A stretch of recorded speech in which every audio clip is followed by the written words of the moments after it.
సంస్కృతి సంపద YouTube channel తరపున అందరికీ స్వాగతం.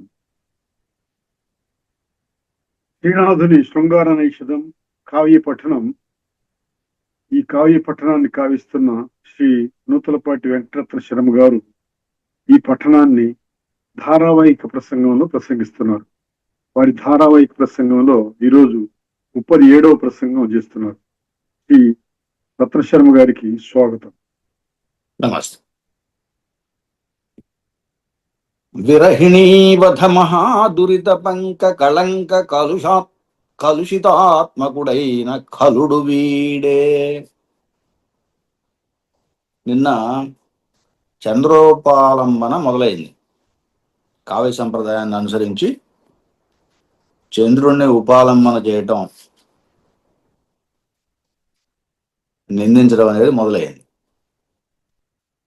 విరహిణీవధ మహాదురిత పంక కళంక కలుషితాత్మకుడైన ఖలుడు వీడే. కాలకూట కఠోర కల్పాంతవన్నికి తోబుట్టువైన ఘాతుకుడు వీడే. చండదీధితి కరజ్వాల మండలములో ప్రోదిపొందిన మహోగ్రుండు వీడే. బాడబంబును తాను పాదోధి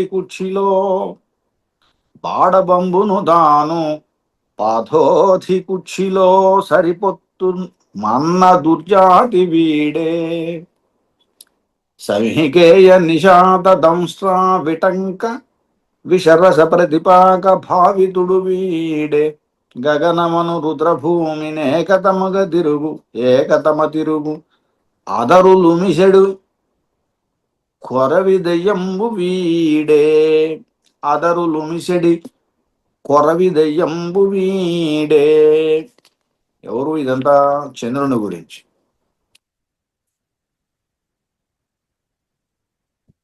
చంద్రోపాలంబన కదా, చంద్రుని గురించి. విరహిణీ వధ,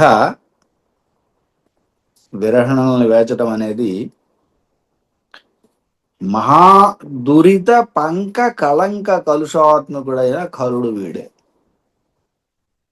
విరహణులను వేధించటం అనేటువంటి, విరహిణులను వేధించటం అనేటువంటి గొప్ప పాపం అనేటువంటి బురదతోటి, పంకము అంటే బురద, మహా దురిత పంకం, దురితం అనేటువంటి పంకం, అటువంటి కళంకంతో కలుషితాత్మకుడైన ఖలుడు వీడే. మచ్చతోటి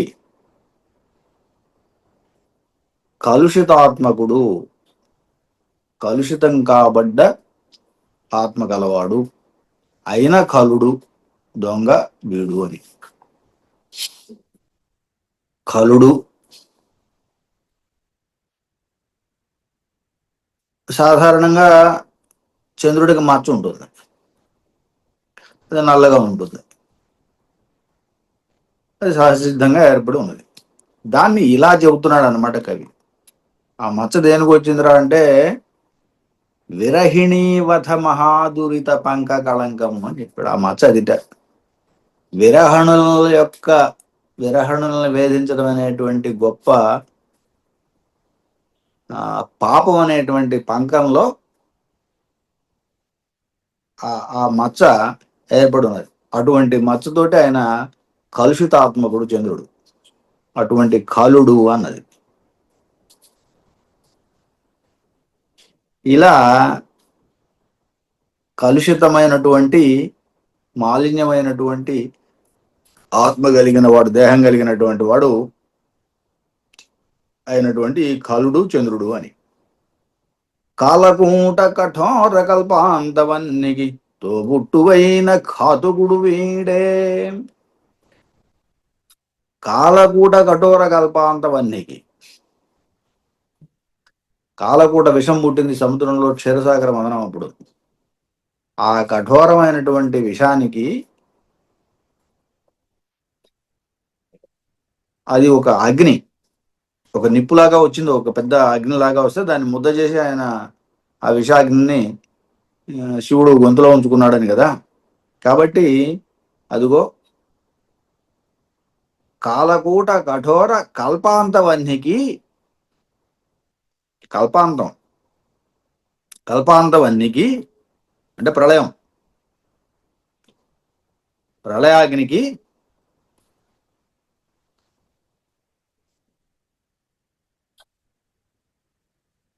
తోబుట్టువైన ఘాతుకుడు వీడే.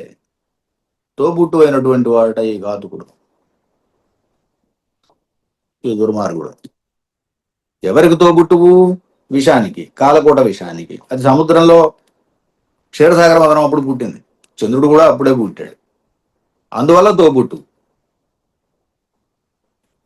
కల్పాంత కాలంలో, ప్రళయకాలంలో పుట్టినటువంటి వాడు, సముద్ర మదనంలో పుట్టినవాడు, ఆ విషానికి, కాలకూట విషానికి తోబుట్టువుగా జన్మించినవాడు. కాలకూట కఠోర కల్పాంతవన్నికి తోబుట్టువైన ఘాతుకుడు వీడే. చెండదీతిథి, చెండ దీధితి తీవ్రమైన కిరణాలు కలిగినటువంటి సూర్యుడు అనమాట. చెండదీధితి కరజ్వాల మండలములో ప్రోధి పొందిన మహాగ్రుండు వీడే. ఇతను అందులోకి వచ్చి చంద్రుడు సూర్యుని యొక్క తీవ్రమైనటువంటి ఆ కిరణాల లోపలికి చొరబడి దాని సహాయంతో వెలిగేటువంటి వాడు.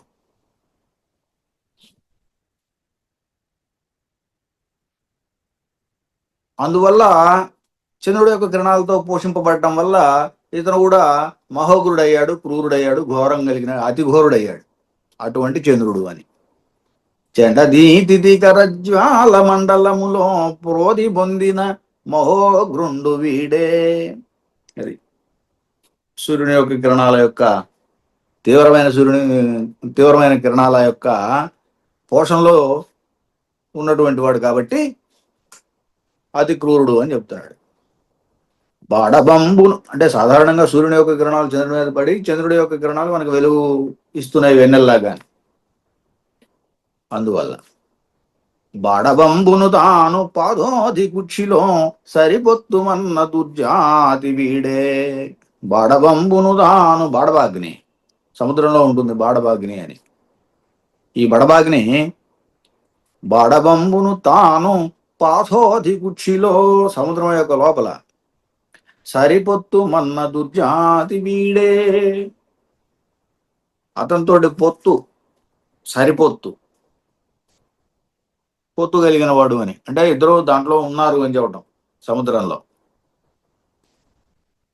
అటువంటి దుర్జాతి వాడు అని.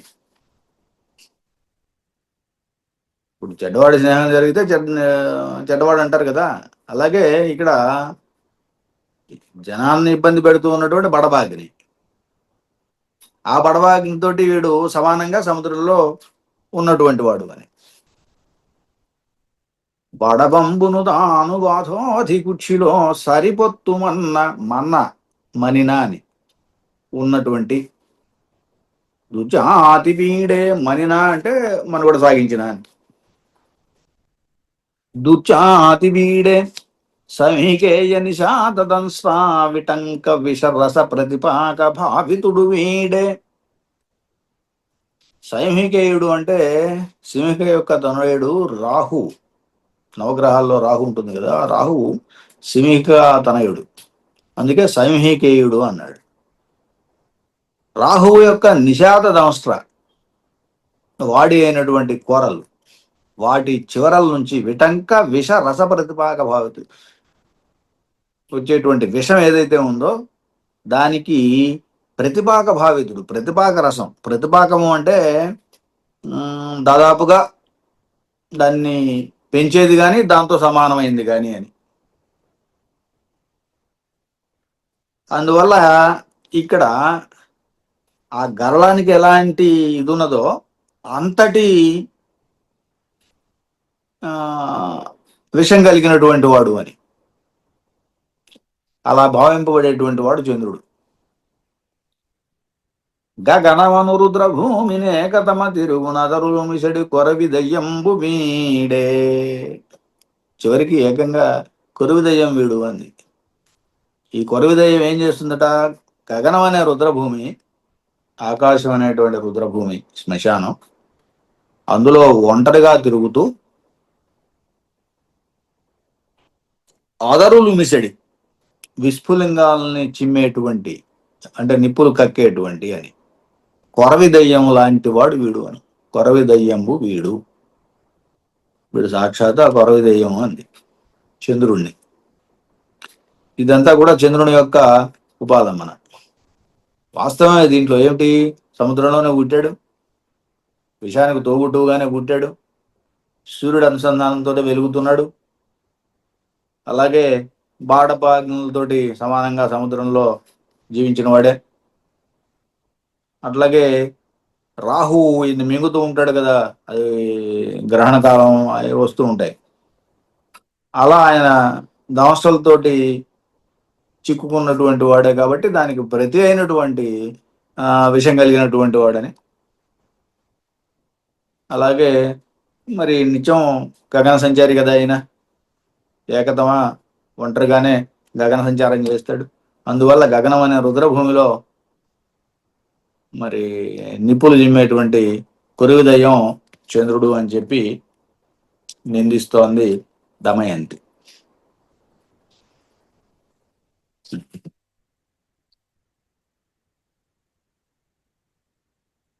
జనన కాలము నాడు జలరాశి కుక్షిలో దరిగొండ పొరిపోవ తాకెనేని,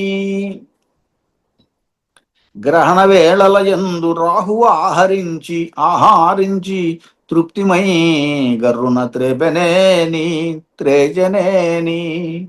విషమనేత్రుడు చేతి విషమారగించుచో ప్రతిపాకముగజేసి త్రవెనేని, అపర పక్షము పేరి అపమృత్యుదేవత ఒక మాటుగా నామ ముడిపెనేని, కుంభ సంభవుడు అబ్ధితో కూడ క్రోలి తజ్జలముతోడ వెడలింప తలపడేని, విరహి జనులు ఇంతపడుదురే విని చేతాకట దైవమటు చేయదయ్యగాక.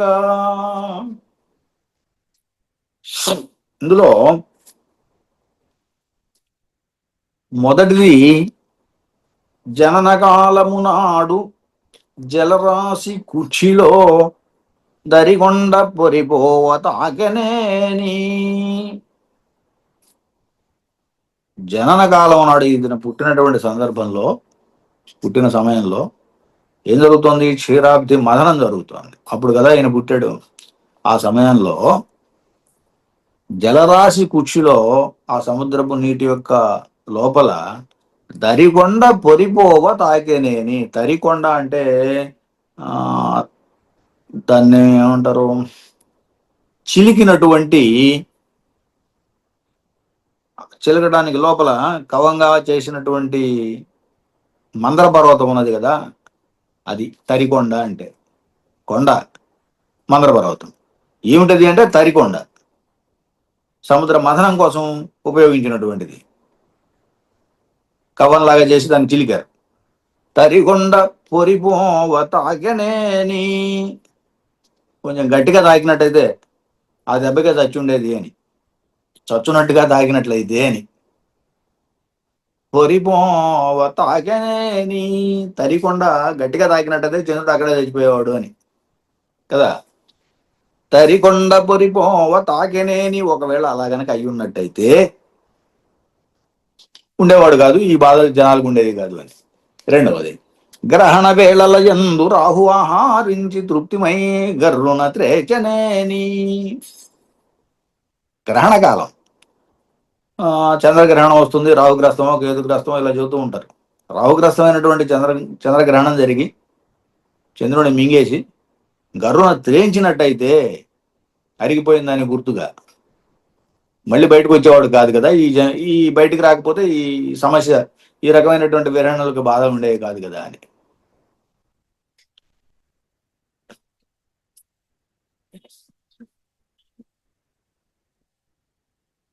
జీర్ణం వాతాపి జీర్ణం కథ గుర్తుంటే అందులో ఇలాగే అవుతుంది. ఆ రాక్షసులను ఆయన శుభ్రంగా తిన్న తర్వాత జీర్ణం అన్నాడు కాబట్టి ఆ లోపల ఉన్నటువంటి వాడు పూర్తిగా జీర్ణం అయిపోయాడు, మళ్ళీ బయటికి రాలేక అని. అంతకుముందు వచ్చినటువంటి వాళ్ళందరికీ అట్లా బయటకు వచ్చి వాళ్ళని చంపేయటం ఇలా జరుగుతూ వచ్చింది. ఇక్కడికి వచ్చేసరికి అట్లా అయింది అని మనం ఒక కథ చెప్పుకుంటాం అగస్త్య మహర్షి తోటి ఎప్పుడో. అదిగో అలాగే జీర్ణం అనేది లోపల జీర్ణమైన తర్వాత ఇంక బయటకు వచ్చేదానికి ఏముంటుంది. అందువల్ల రాహుగ్రస్తమైన చంద్రుడు అలా పూర్తిగా జీర్ణం అయి ఉన్నట్టయితే ఈ సమస్య తీరేది అని. విషమనేత్రుడు చేతి విషమారగించుచో ప్రతిభాగముగ చేసి త్రావనేని.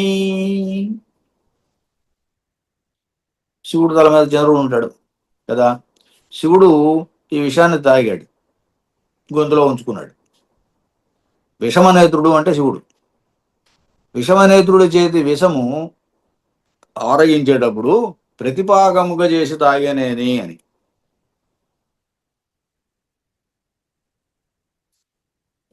కొంచెం ప్రతిపాకముగా అంటే ఆ చేదు రుచించడానికి ఇది వేరే రుచిలాగా దీన్ని కూడా కలిపి తీసుకున్నట్టయితే సరిపోయేది అని. ప్రతిపాకముగా చేసి త్రాగనేని అపరపక్షము వేరి అపమృత్యుదేవత ఒక మాటుగా నామముడిపెనేని. అపరపక్షం, శుక్లపక్షం కృష్ణపక్షం అంటూ ఉంటారు. ఈ అపరపక్షం అంటే రెండోది కృష్ణపక్షం అని. ఇది కృష్ణపక్షాన్ని ఒక మృత్యుదేవతగా చెప్పింది. అపరపక్షము బేరి అపమృత్యుదేవత, ఇదిగో మృత్యుదేవత, అకాల మృత్యుదేవత. కైతవాపహృతి అంటారు కదా అకాల మృత్యుదేవతనే. ఒక మాటుగా నామముడిపెనేని, పేరు లేకుండా చేసినట్టయితే అని. రూపం ఆపినట్లయితే అని దాని అర్థం. పేరు లేకుండా చేయటం అంటే రూపం ఆపడం అని. అపరపక్షము పేరి అపమృత్యుదేవత యొక్క మాటుగా నామముడిపెనేని. ఇదిగో ఇంతమంది ఇన్ని రకాలుగా కనుక చేసినట్టయితే అసలు చంద్రుడు ఉండేవాడు కాదు కదా అని. కుంభసంభవుడు అబ్ధితో కూడా క్రోలి తజ్జలముతోడ వెడలింప తలపడేని. కుంభసంభవుడు అగస్త్యుడు సముద్రాలను బుక్కిట పెట్టాడు, ఒక్కసారిగా తాగేశాడని. తర్వాత దేవతల కోరికో వాళ్ళ కోరికో వీళ్ళ కోరికతోటి చక్కగా ఆయన మళ్ళీ ఆ నీళ్ళన్నింటినీ వదిలిపెట్టాడని. అలా గనక ఆయన వదిలిపెట్టకుండా ఉన్నట్టయితే కుంభసంభవుడు అబ్ధితో కూడా గోలి జలం కూడా వెడలింపదలపడని, ఆ జలం వెడలిచ్చినట్టుగానే ఆ చంద్రుని కూడా వదిలిపెట్టకుండా ఉన్నట్టయితే అని. విరహజనులు ఇంత పడుదురే విని చేత, విరహిణీ జనం ఇంత బాధపడరు కదా ఇతని చేత, ఈ చంద్రుడి చేత. అకటా దైవం అటు చేయదయ్యగాక, దైవం ఆ విధంగా చేయలేదు, చేసుంటే బాగుండేది అనే కోరిక. అంటే చంద్రుడిని సహించలేకపోవటం, చంద్రుడి యొక్క వెన్నెలను సహించలేకపోవటం, ఇలా నడుస్తుంది. అందువల్లే చంద్రోపాలం మన చంద్రుడే లేకపోతే అనే స్థితికి వచ్చింది. సుఖంగా ఉండేది, చంద్రుడే లేకపోతే సుఖంగా ఉండేది అన్నట్టుగా.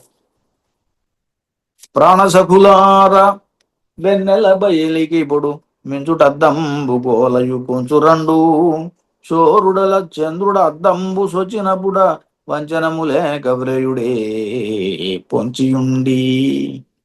చాలా తమాషాగా ఉంది.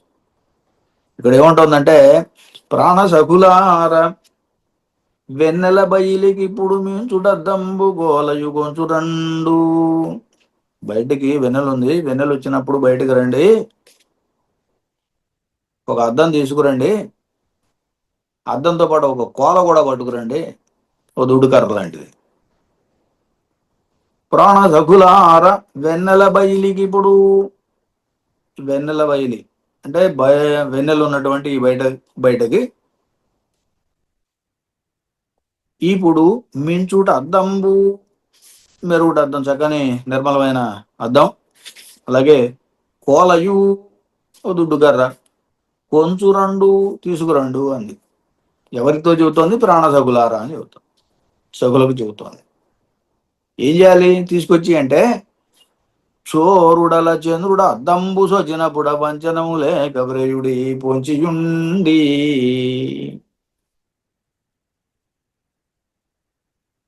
చోరుడల చంద్రుడు, చంద్రుడు దొంగ అంటోంది.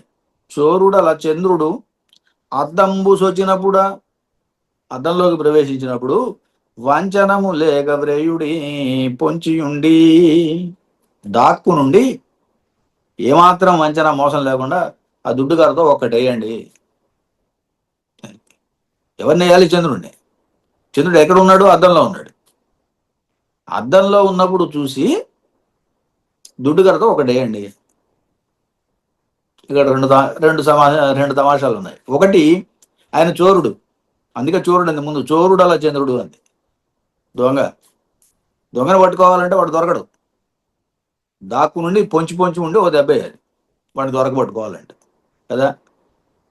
అందుకని పొంచి ఉండమని చెబుతాను దొంగ కాబట్టి. ఇంకో తమాషా ఉంది. అద్దానికి ఎదురుగా వాళ్ళు వచ్చి నిలబడితే చంద్రుడు కనపడ్డా వీళ్ళ మొహాలు కనిపిస్తాయి. అందువల్ల పొంచి ఉన్నాడు అనుకోండి. పొంచి ఉండి చంద్రుడు ఆ అద్దంలో కనపడగానే ఒక దెబ్బ వేస్తే సరిపోతుంది. ఇంకొకటి ఏంటంటే, అది దెబ్బ వేయగానే అద్దం బయలిపోతుంది, ముక్కలు అవుతుంది. ముక్కలైంది అనుకోండి, బొమ్మ కనిపించదు, చంద్రుడు కనిపించడు. ఇన్ని రహస్యాలు ఉన్నాయి ఈ చిన్న ముక్కలు ఉన్నాయి, ఈ చిన్న పద్యంలోనే. ప్రాణ సగులార వెన్నెల బయలకి ఇప్పుడు మెంచుడు అద్దంబు గోలయు కొంచు రెండు చోరుడల చంద్రుడు అద్దంబు సొచ్చినప్పుడ వంచనములే కబరేయుడి పొంచి ఉండి ఒకటి గట్టిగా వేయండి చచ్చేటట్టు అని. సాధారణంగా ఇలాంటి చమత్కారం అనేది మనం విజయ విలాసంలో చూస్తూ ఉంటాం అప్పుడప్పుడు. విజయ విలాస కావ్యకర్త చేమకూర వెంకట కవి ఇలాంటివి చాలా చెప్పాడు. చిన్నపిల్లలు ఆడుకుంటూ చంద్రుని పట్టుకుందాం అనుకుంటారు. సరే, ఏ రోజు ఇక్కడికే వస్తున్నాడు, రోజు ఇక్కడికి వస్తున్నాడు కాబట్టి ఎక్కడికి పోతాడు, ఎక్కడికి రేపు ఇవాళ పట్టుకోలేకపోయాం రేపు పట్టుకుందాంలే అనుకుంటారట. అట్లాగే ఇలాంటివి చాలా విశేషాలు కవులు చాలా కావ్యాల్లో ఉన్నా అక్కడక్కడ గుర్తు పెట్టుకోదగినంత స్థాయిలో ఉంటాయి. మనముగా ఆరాన పోషించి కనక పంజరమున నిడ్డకేళి చకోరవ్రజంబు విని వెన్నెల తెగగ్రోలు గాని విడువడొక్క గురుక్కన కుంభజుడు ఉదదిబోలే. కుంభజుడు అగస్త్యుడు కుంభసంభవుడు. కుంభజుడు ఉదదిబోలే సముద్రంలాగా ఆయన ఒక గుక్కలో తాగాడు. అట్లాగే ఒక గుక్కన కుంభజుడు ఉదదిబోలే విని వెన్నెల తెగగ్రోలు గాని విడువుడు. ఎవరిని విడువుడు? మనము గారాన పోషించి కనక పంజరమున నిడ్డకేళి చకోరవ్రజంబు. అదిట. వీళ్ళు క్రీడార్థం కొన్ని పశువుల్ని పెంచుతూ ఉంటారు. సాధారణంగా ఏ చిలుకలను వీటిల్లో పిలుస్తారు. ఇక్కడ చకోర పశువుల్ని పెంచారు వీళ్ళు.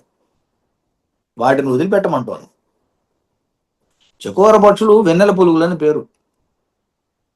వెన్నెల ఆహారంగా తీసుకుని బతుకుతాయట.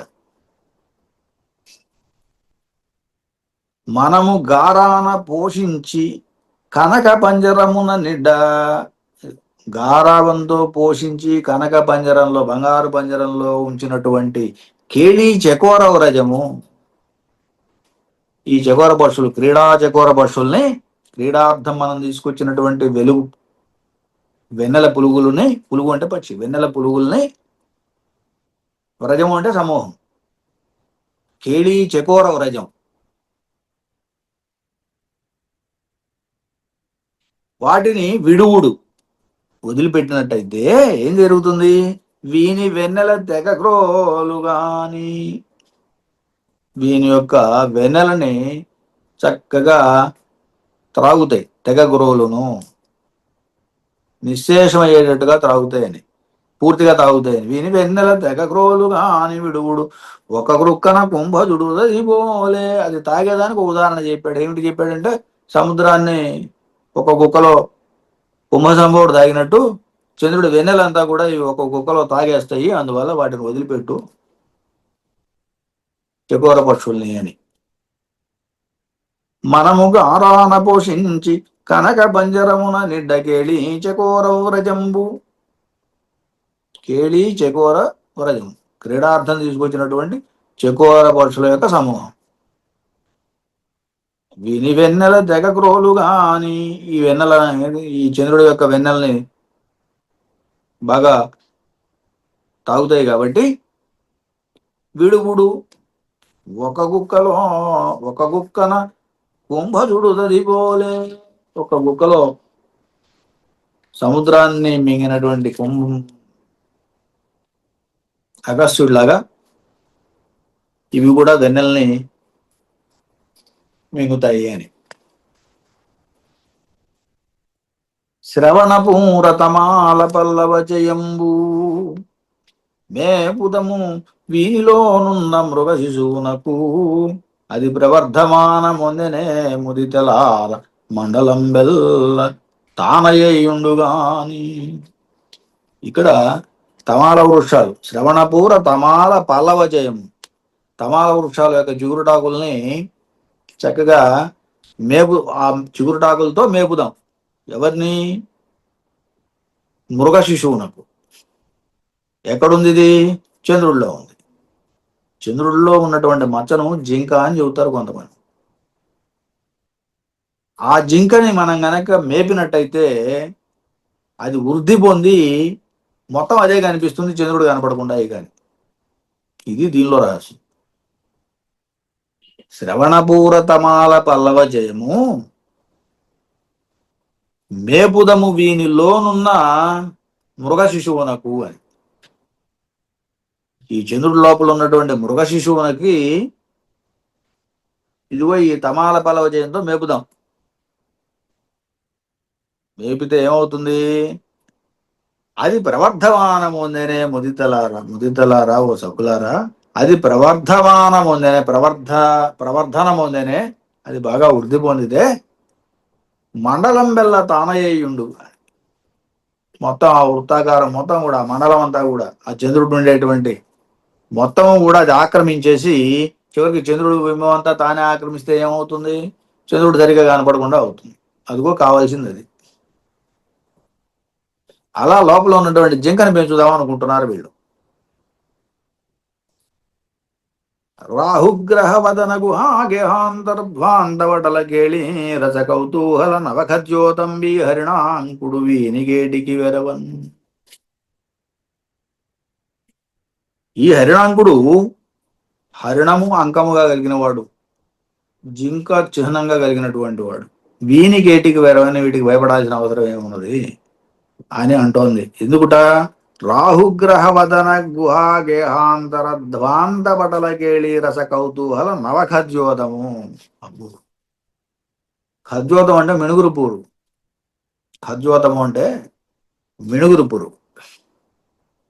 రాహు గ్రహము యొక్క ముఖం అనేటువంటి గృహంలో, రాహుగ్రహము యొక్క ముఖం అనేటువంటి గృహంలో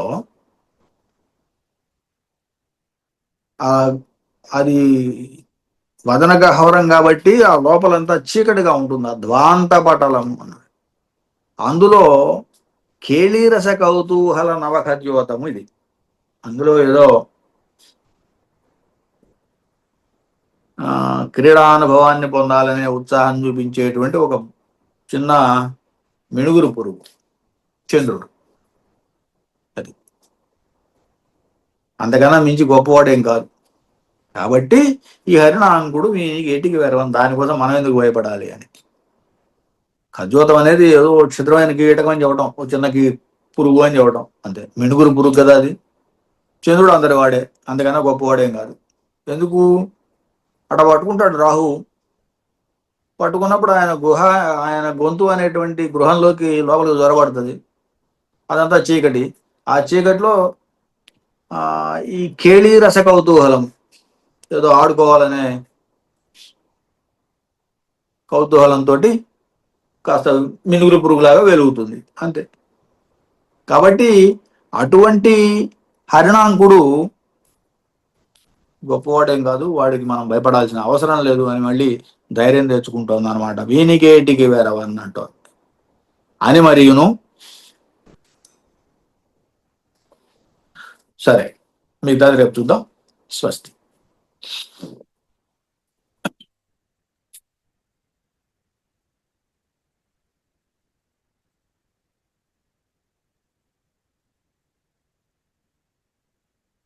శ్రీనాథుని శృంగార నైషధం కావ్య పఠనం ధారావాహిక ప్రసంగంలో ప్రసంగించిన శ్రీ రత్నశర్మ గారికి ధన్యవాదాలు.